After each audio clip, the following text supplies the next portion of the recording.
بیش بہا اجر و ثواب۔ بسم اللہ الرحمن الرحیم۔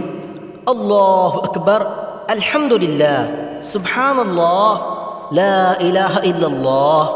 ترجمہ: اللہ سب سے بڑا ہے، سب تعریف اللہ ہی کے لیے ہے، اللہ پاک ہے، اللہ کے سوا کوئی معبود نہیں۔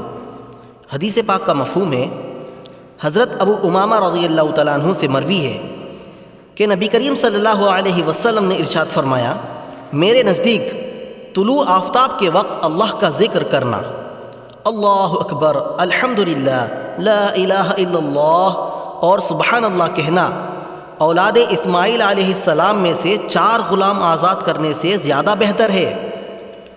اسی طرح نماز عصر سے غروب آفتاب تک اللہ کا ذکر کرنا میرے نزدیک اولاد اسماعیل علیہ السلام میں سے اتنے غلام آزاد کرنے سے زیادہ بہتر ہے۔